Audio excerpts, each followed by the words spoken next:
എല്ലാവർക്കും വിനീത നമസ്കാരം. ശ്രീമദ് ഭാഗവതം നവമസ്കന്ധം അധ്യായം 24 ശ്ലോകം 13, 14, 15, 16, 17, 18, 19, 20, 21, 22, 23, 24, 25 13 ശ്ലോകങ്ങൾ നോക്കാം. ചെറിയ ചെറിയ ശ്ലോകങ്ങളാണ്.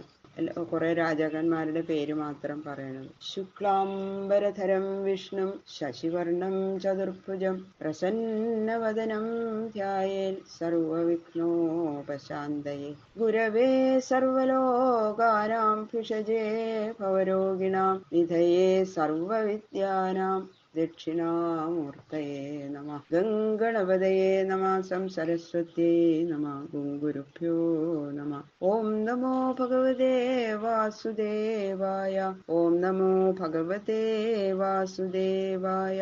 ഓം നമോ ഭഗവതേ വാസുദേവായ.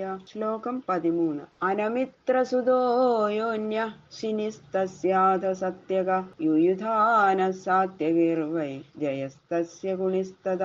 അനമിത്രന് മറ്റൊരു ഭാര്യയിൽ ജനിച്ച ശിനിക്ക് സത്യകൻ എന്ന ഒരു പുത്രൻ ഉണ്ടായി. സത്യകന്റെ പുത്രൻ യുയുധാനൻ, അദ്ദേഹത്തിന്റെ പുത്രൻ ജയൻ, ജയന്റെ പുത്രൻ കുണി. യുഗന്ധരോ അനമിത്രസ്യ വൃഷ്ണിപുത്രോ വരസ്തത ശോഭൽക്ക ചിത്രരഥശ്ച ഗാന്ധിന്യാം ച ശോഭൽക്കത അക്രൂര പ്രമുഖ ആസൻ പുത്ര ദ്വാദശ വിശ്രുതാഹ.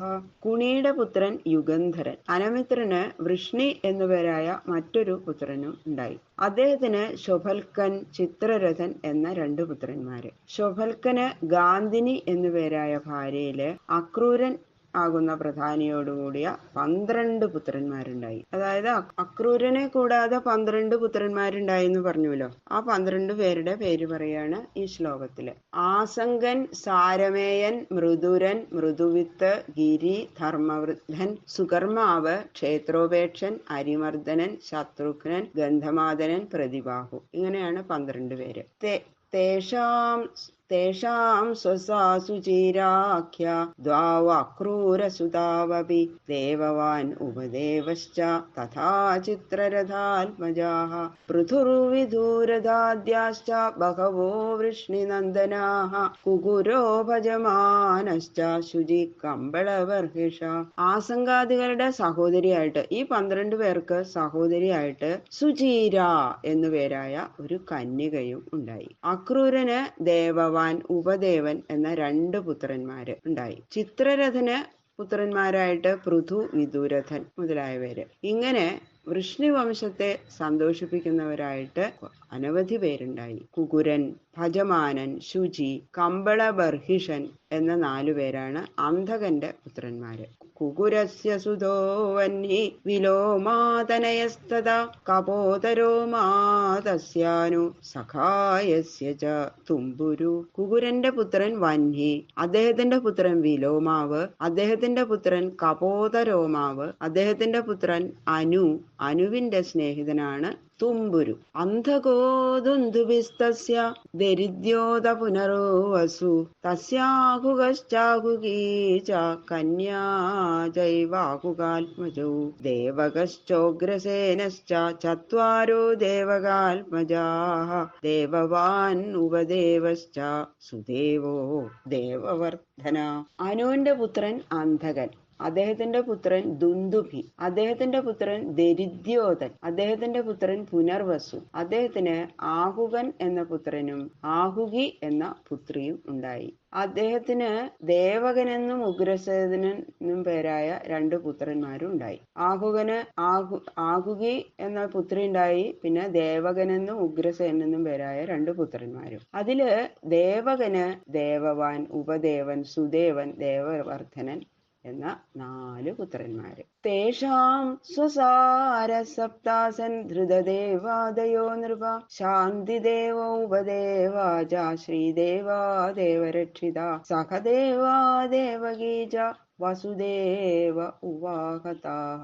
അവരുടെ സഹോദരിയായിട്ട് 7 പേരുണ്ടായി. ധൃതദേവ, ശാന്തിദേവ, ഉപദേവ, ശ്രീദേവ, ദേവരക്ഷിത, സഹദേവ, പിന്നെ നമ്മുടെ ഭഗവാന്റെ അമ്മയായിട്ടുള്ള ദേവകി.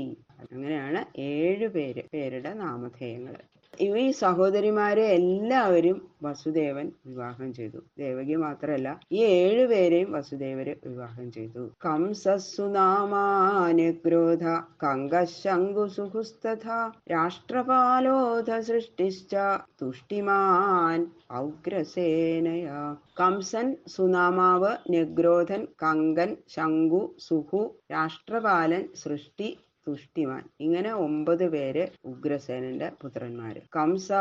കംസവതി കങ്ക ശൂരഭു രാഷ്ട്രപാലിക ഉഗ്രസേന ദുഹിതരോ വസുദേവാനുജസ്ത്രിയ.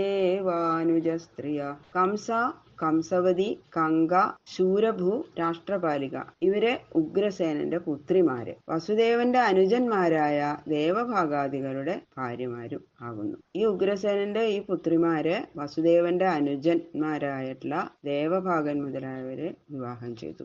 ശൂരോ വിദൂരധാദാസിൽ ഭജമാനസുതസ്തദാ ശിനിസ്തസ്മാ സ്വയം ഭോജോ ഹൃദീകസ്തൽസുതോ മത. ചിത്രരഥപുത്രനായ വിദൂരഥനിൽ നിന്ന് ശൂരൻ എന്നൊരു പുത്രൻ ഉണ്ടായി. ശൂരന്റെ പുത്രൻ ഭജമാൻ, ഭജമാന്റെ പുത്രൻ ശിനി, ശിനിയുടെ പുത്രൻ സ്വയംഭോജൻ, ആ സ്വയംഭോജന് ഹൃദീകൻ എന്നൊരു പുത്രനും ഉണ്ടായി. ദേവബാഹുശതധനു കൃതവർമ്മേതി തൽസുതാ ദേവമേഢസ്യ ശൂരസ്യ മാരിഷാ നാമ പത്ന്യഭൂത്. ദേവബാഹു, ശതധനുസ്, കൃതവർമാവ് എന്ന 3 പേര് ഹൃദീകന്റെ പുത്രന്മാര്. ദേവമേഢനും ഹൃദീകപുത്രൻ തന്നെയാ. അങ്ങനെ ദേവമേഢന്റെ പുത്രൻ ശൂരൻ, അദ്ദേഹത്തിന്റെ പത്നിക്ക് മാരിഷ എന്നു പേര്. ബാക്കിയുള്ള ശ്ലോകങ്ങള് നാളെ നോക്കാം. സർവത്ര ഗോവിന്ദനാമ സങ്കീർത്തനം. ഗോവിന്ദ ഗോവിന്ദ ഗോവിന്ദ.